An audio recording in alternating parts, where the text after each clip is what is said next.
Can you say running it back? Running it back. Ooh, I like that one. Can you say it one more time? Running it back. Can you say, welcome to running it back? Running it back. Okay. And how about subscribe wherever you get your podcasts? Oh, that's a take. That's a take if I ever heard one. In one take. One take. All right. You want to say goodbye to Uncle Tarlin? Yeah. Okay. Say bye-bye. Bye. Bye-bye, buddy.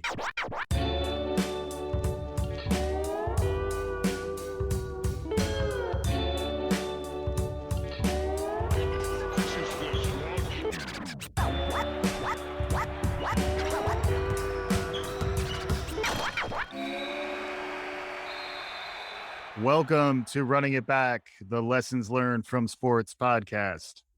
I'm Mike Palmer. I'm joined, as always, by my compatriot, Tarlin Ray. Tarlin, how are you doing today? I got a couple things to say. Yeah.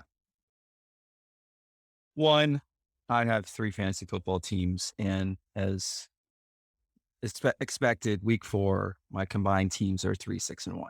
Oof. So I don't know why I play the game, but I enjoy it. I love it. And we're about to get into fantasy basketball season. The topic we're going to discuss is the only reason to focus on it. I'm just trying to figure out who we're going to select. Kidding, but we'll get to the topic. More importantly, this is the first time that we'll be doing a podcast where I can't see you. Now, you shame me about my internet connection. I think it is mine. Right. But now I'm staring just at a still shot of you. And I don't know. I'm looking for a Post-it note or something just to cover it up. Just letting you know. It's a little off-putting. At least I have the decency just to have my name show up. But this is kind of like my glam shot is what you're looking at. Yeah, it's like corporate. Yeah. Corporate Palmer. How can I hire that guy? He looks dependable. Yeah, it's that picture. But you know why? Like, it's a little aggressive with the open collar, though. Wait, are you 2 or 3 buttons down? I don't want to answer that question. We're going to move forward because we are talking about the vaccine situation in the NBA. I was talking about being a dependable employee here.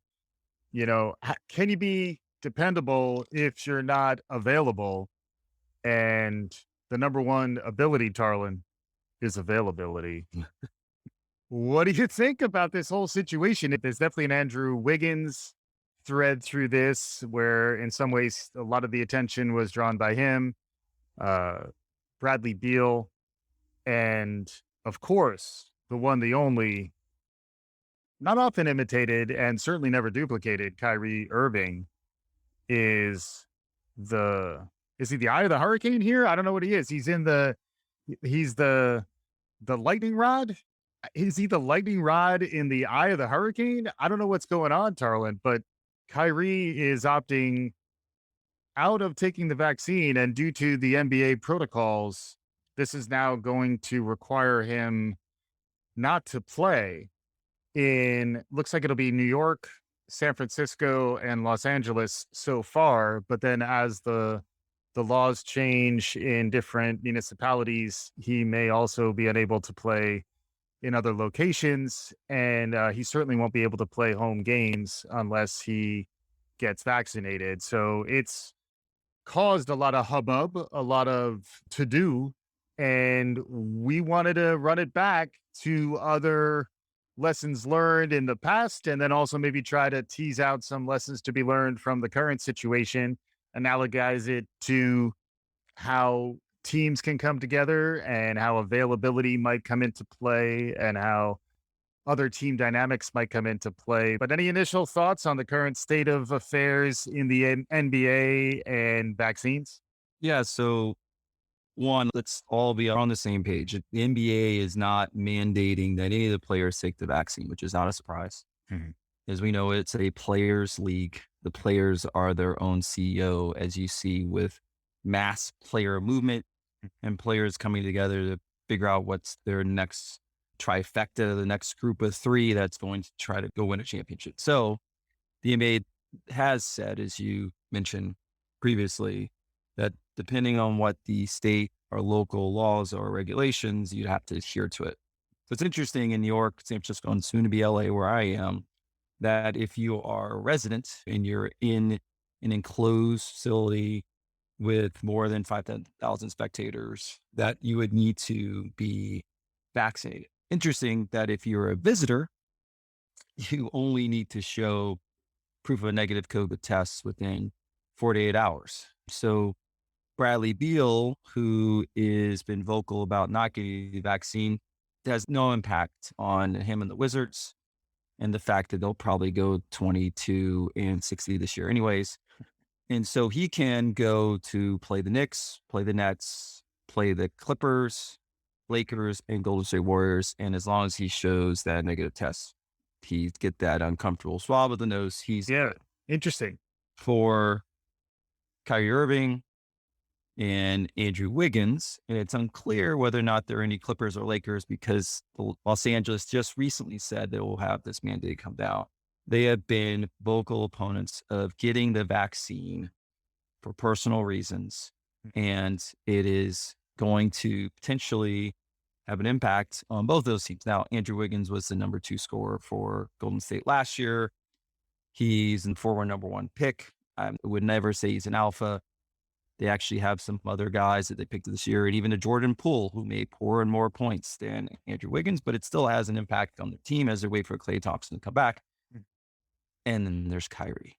I think we need to give space for Kyrie. Go ahead. Sorry. Yeah, and I would say the Wiggins story is developing too, because since this hullabaloo started, Tarlin, he has changed his view and he has been vaccinated and he is planning to play with the team now. Wiggins' decision to opt in is important. The fact that folks are on the fence and they can be swayed and or coerced and or influenced in a way to do what ultimately should be benefiting the herd, that is a movement in a good direction. And it also is a movement in a good direction in terms of getting other people who have been on the fence for a long time to come around, to realize these decisions can evolve and that struggling with this decision is not a bad thing, because ultimately we're trying to figure out how do we influence people to wind up making what I would argue is the right decision, which is to take the vaccination through this hesitancy. So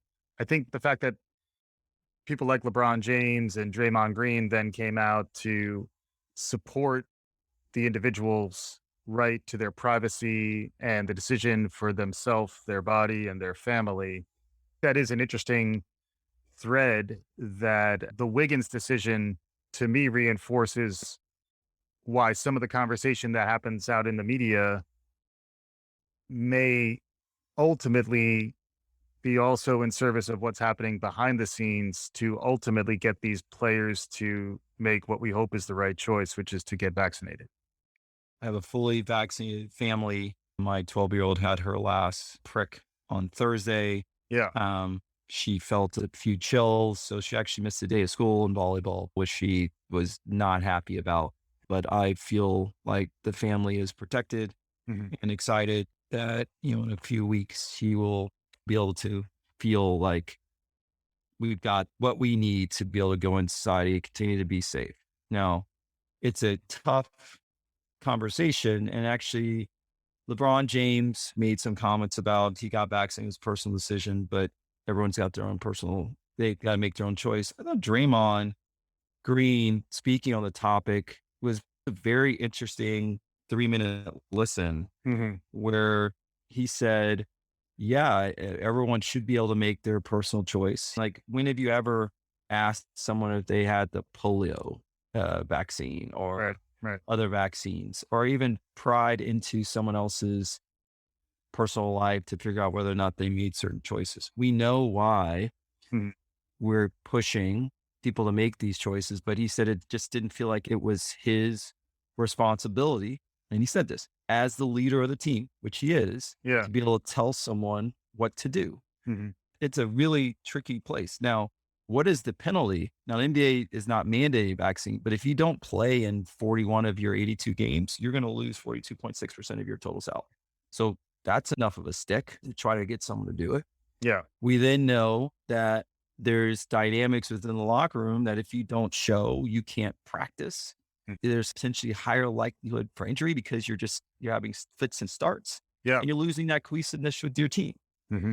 We also know, and I'm a big believer, that if you're vaccinated, it is not a prevention from getting COVID, but it significantly diminishes the opportunity to get sick or to die.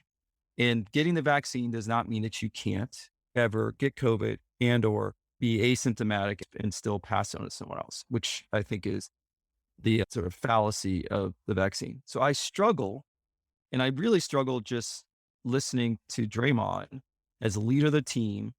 Just to be clear, sometimes we all struggle while listening to Draymond. But It's the first time point. I really paused. Well, as he's trying to explain why he's kicking people, but I really paused and said, what would you do? What is Steve Kerr supposed to do to force a grown man to do something that he has fought and tried to get religious exemptions from, fought not to do? Mm-hmm. What do you do? Yeah. Yeah. That's, to me, gets back to the idea of what happens publicly, what people say publicly, and how much that influences the individual's behavior. So what Draymond was saying, how much might that have influenced Andrew Wiggins' decision ultimately to get the vaccine? I'm not sure. In Draymond's defense, I do think he was saying when people are prodding you and pushing you so much to get the vaccine, it's almost like they keep jabbing at you, Tarlin, to get the vaccine. Right. There's a point at which you're going to want to push back. And it brought me immediately to behavioral economics and Richard Thaler's work, Nudge. How do you influence behavior in a way that ultimately gets people to make the decisions that are in both their best interest and the best interest of the broader group? It winds up being much subtler than coercion. And how do you influence this in a way that ultimately moves the needle in the right direction? You basically want people to opt into their 401k plan by default rather than having to take an action to do that. In the case of a vaccine, you can't force the default to you're being vaccinated. It has to be an action by the individual. So then it all becomes a question of how do you influence these folks in the right direction, which is why when we hear LeBron talk publicly or Draymond talk publicly, there may be some ways in which they are trying to influence actions behind the scenes to get the players to move in the right direction. But the other challenge is they are public figures, and this is something that we're talking about and everyone is trying to understand. And had LeBron come out stronger saying that I made this choice and it's important that others make this choice as well, would that have ultimately made more people move in this direction? I think probably yes. So it becomes a trade-off between what are they saying publicly to influence their teammates, and then what does that statement then do to influence the broader society is really interesting because they're working through these questions about the vaccine in a way it's helping us all understand how we should work it out for ourselves. Yeah. So I was trying to run it back and find other moments in sports history where someone's either making a decision that's personal to them or making a decision that affects them, but it's for the greater good. Yeah. So personal to them, I ran it back to 1965. Sandy Koufax, who's playing the World Series, is the stud and sits out, normally would play game one, does not pitch game one because of the Yom Kippur. And he never pitches on that high holiday. O'Malley, who's the owner, fully supportive, praying for rain and also hoping that the date for the first game moves, but it doesn't move. And that's one where it's his personal choice. And talking to his rabbi, he said, it's not a day that I will play baseball. Right. That personal choice had an impact on the team. Drysdale got drilled for 7 runs and 2 2/3. So Koufax pitched the next game, did not have a great outing, but it'd be an MVP. Dodgers won in 7. He actually pitched 3 games in that 7-game series and pitched on 2 days rest in game 7. Yeah. So it all worked out. But that's a moment where it's a personal decision that has an impact on the team.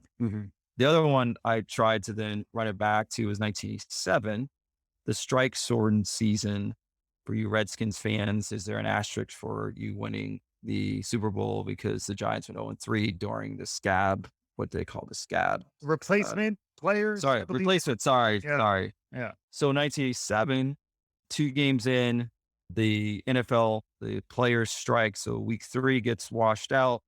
And week 4, the owners are saying, we don't care. We're going to keep playing. And they bring guys off the street, guys that played in college, CFL. Yep. And the strike lasts 3 weeks. But one of the first group of guys, and the 8% of players cross the picket line week 5, Joe Montana. Joe Montana, 2-time Super Bowl winner at that time. And you would hope that someone with that stature would hold the line. They're fighting for free agency. That strike shortened season changed the NFL. They're fighting for free agency, better pensions and benefits, severance, and elimination of artificial turf, which obviously that didn't happen. We wouldn't have the greatest show on turf in the Rams if they got rid of artificial turf. And then the artificial turf they used to play on is very much gone because that's also known as concrete. But yeah. green concrete. But Montana made a decision that was personal, and there are other 49ers that crossed, but it was personal over the greater good. And Montana is still seen as, besides Brady, the GOAT. Yeah. So I feel like that probably is a closer comp. Although Montana was choosing to play. And I'm saying he's choosing to play, but that's going against the greater good right now is for Wiggins or Kyrie to get vaccinated. Right. That's helping the team. That's the greater good, so we can get to herd immunity. Right. Joe Montana, it was the opposite. The greater good was for everyone to stand pat because we as the players. Well, I understand the analogy, but if you go strictly to the actual playing of the game, you play to win the game. A shout out to Herm. He was doing something in service of winning. Win on the field and off the field. The short game or the long game. That's right. Are you with your team, your teammates, or the fans? Who are you ultimately in service of? And can you ultimately be in service of all of them? We could have more labor relations talk. But remember, there's no I in team, but there's an M and E. That's true. Keep going. That's true. To me, when I ran back to when I was thinking about what this analogized to a little bit was, if you're thinking about the Nets, is Kyrie the Dennis Rodman of the Nets? When we started this podcast, we broke down the Last Dance miniseries on ESPN about the 97-98 Bulls, where Dennis Rodman was the third player in their big three at the time. Sorry, Steve Kerr. Sorry, Tony Kukoc? Not great. Coach by this point. The fact that they needed this third player who had a very different dimension to him. And this is where Phil Jackson referred to him as a heyoka, a term meaning a backward walking man in some Native American cultures.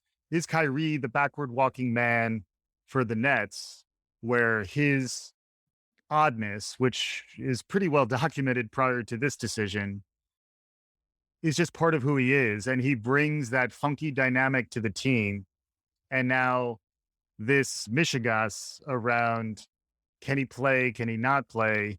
If they could turn that into load management through the new Zen master, Steve Nash, could this ultimately be just tuning the Nets machine so that they're healthy for a playoff run and they kick the Kyrie can down the street as long as they need to until he comes around? From the pure basketball impact of this, I think it's overstated. There's a very easy way in which they can allow Kyrie to walk backwards, just like the Bulls allowed Dennis Rodman to go to Las Vegas.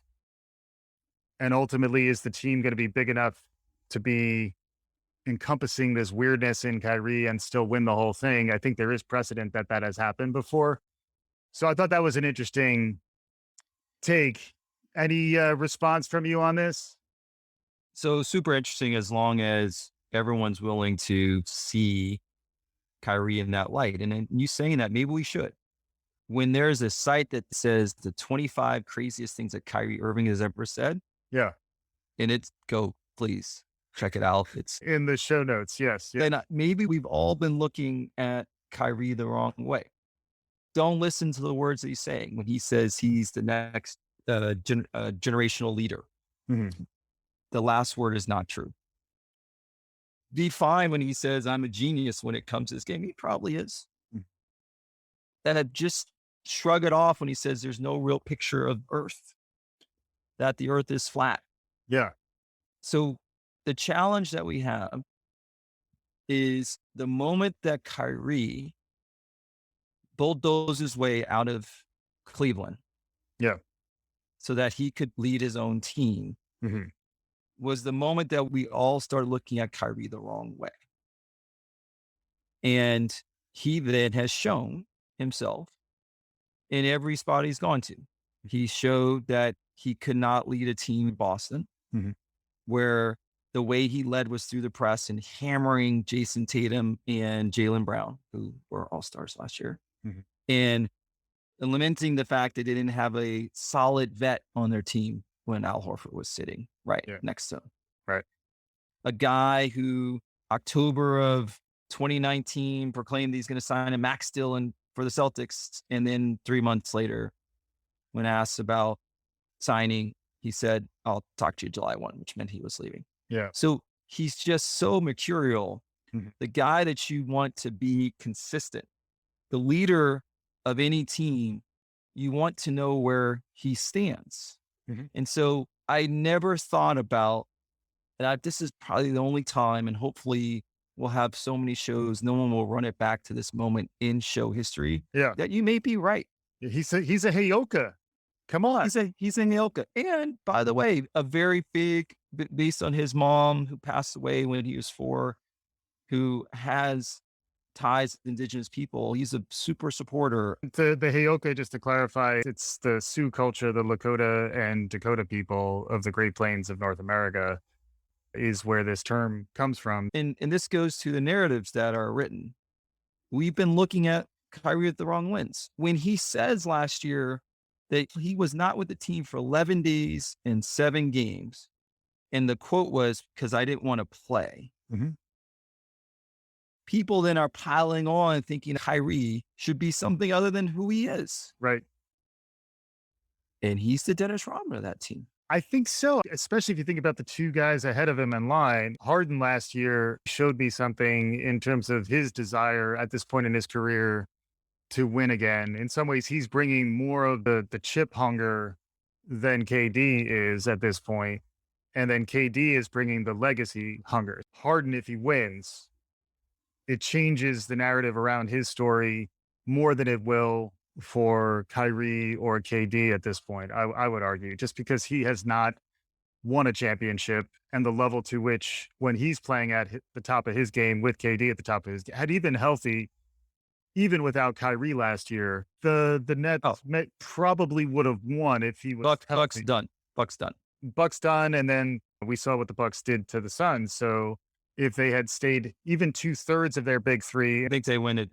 especially if the 2/3 are more than 67%, which is basically what I'm saying. If you think about Michael and Scotty, they were 80, 85%. You do the math, 75%, but A lot of math. they were contributing more than just a third of the big 3 mojo, but they needed more than just the 2 of them. I think that might be true of the Nets now. I did want to circle back to the point about Wiggins, where to me, the fact that someone can hold out and then change their mind on the vaccine, and then also that some people can be opting against it, I think is important because it does remind us that it is a choice. It's a dangerous time for people to not struggle with decisions about their health. The flip side is that it's not just your health, it's a public health concern. So I'm absolutely about vaccinating myself, my family. I have a 2-year-old, so he's not going to be vaccinated. I'd love it if everyone did get vaccinated, but I'm not sure the way that we get there is by humiliating people or shaming them or talking about how strange they are. So in the case of Kyrie, I think he's a little bit of a case for neurodiversity, which is kind of the whole idea of the heyoka and even Rodman, where when you have more different takes in your tribe, you can ultimately get to a better place. It just takes masterful leadership, in this case, from a combination of Steve Nash, Kevin Durant, and James Harden. And then the hope is that Kyrie is nerfed enough that he doesn't destroy your team through this process. But I think the bigger point about the vaccine is that it is a choice. And the fact that there are these holdouts reminds us that we have to continue to have these conversations. We can't get frustrated, throw up our hands, and start calling people stupid. I think we have to try to understand where are they coming from and see whether they can evolve.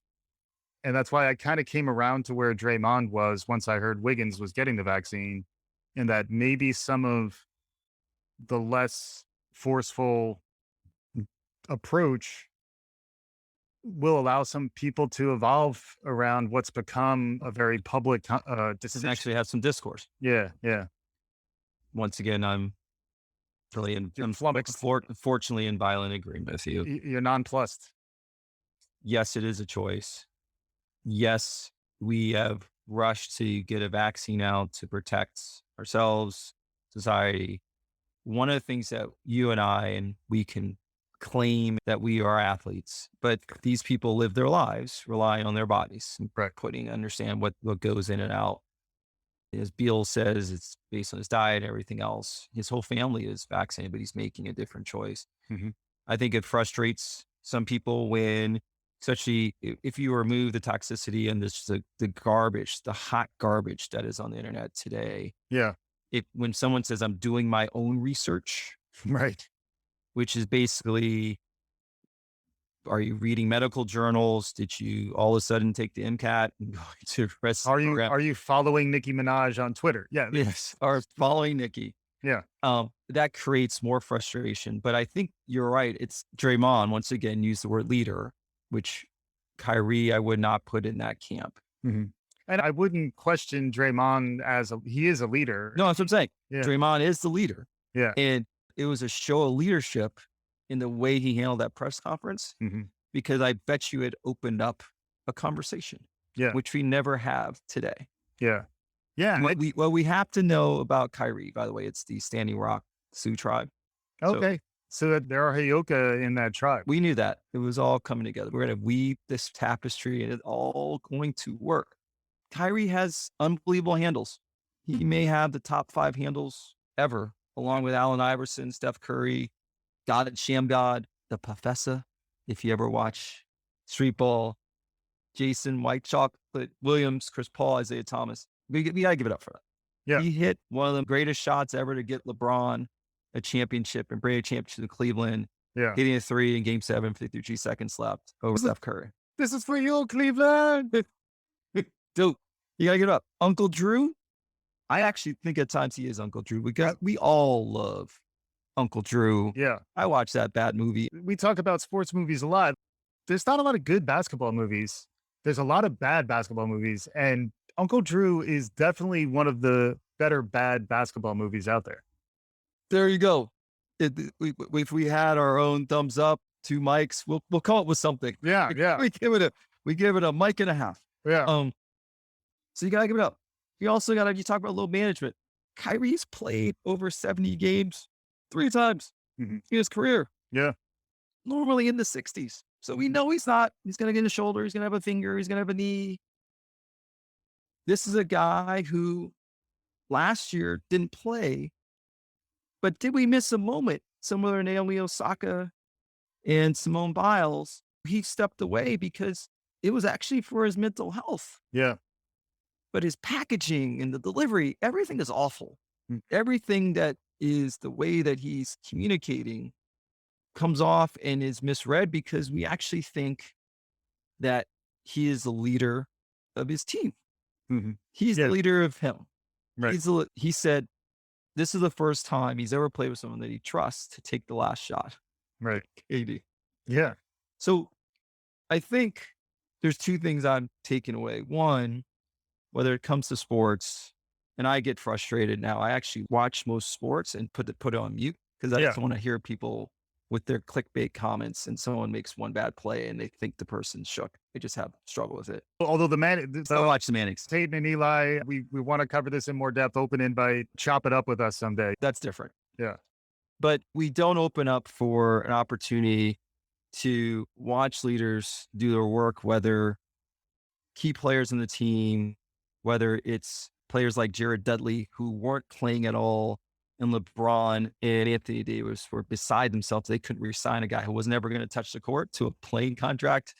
We just have to give some respect to those players, as we are also seeing leaders of men going sideways, like Urban Meyers, who is under threat because of his choice to not travel home with his team after a Thursday night game and to have some extracurricular activities at his bar on a Friday night. Mm-hmm. And comments by John Gruden, mm-hmm. which is falling into 2011 is racist trope that he sent through email. So it's a moment, this Vax moment for me is how are leaders enabling individuals with dissenting views to have space? Mm-hmm. How are expectations of people when you're forcing something new on them, and whether or not we should expect everyone to fall in line. And not only expectations, but also labels that we put on people that should never have those labels in the first place. Mm-hmm. For me, as I said at the top, this was all about whether or not I should really draft Kyrie in my fantasy league. Yeah. How available will he be? He was a 50, 40, 90 guy last year, 50% field goal, 40% three, 90% free. He is really, really, really good. Yeah. But not going to play a lot and too expensive. Mm-hmm. So I leave. Kyrie's going to make his call. I can't imagine we step back. He's going to take some fines. But I think you're absolutely right that Steve Nash is going to allow Kyrie to walk backwards. Mm-hmm. I'll leave there. But as you see, this is not what can come off as the Vax pod. Mm-hmm. Is this a pod trying to understand people? Yeah. And we spend our life trying to understand people. We can have that click moment a la Malcolm Gladwell where you're like, I know you. And I do that. The way someone shakes your hand, you're like, oh, you're an aggressive dude. You want to try to dominate people. Yeah. The way someone either looks you in the eye or doesn't, body language, it's a whole thing. But let's just look at the collection of who Kyrie is and just let him be that guy. Yeah. And don't be surprised anymore by things he says, things he does, and whether or not he will take a 10-day vacation in the middle of this year. Yeah, man, I'm with you. I think it's all about understanding how those who walk backwards, the sacred clowns, the heyoka of your culture can or cannot fit. And a culture that can include those oddities, include that extra element of diversity, ultimately is winning in the modern time. So I think we will be looking at Steve Nash as an example of someone, maybe he can weave this together. Same thing for Kevin Durant. And then shout out to Andrew Wiggins, who made a good decision in light of this conversation. As they say, once you go Vax, you never go back. So I have to practice that. You're welcome. Let us know what you think. We're on Twitter at Running It Back FM. We're also at runningitback.fm on the interwebs. We're enjoying the conversation. Let us know what you think. Write us a review. Share the good word. We're getting good feedback from people, which is awesome. Let others know. We'd love for more people to hear this. And Tarlin, as always, wonderful conversations. Thanks for your contribution. Drop Mike. And that will conclude this episode of Running It Back. Hopefully you're enjoying what you're hearing. Subscribe to us wherever you listen to podcasts. We'll be back again soon. This is Running It Back.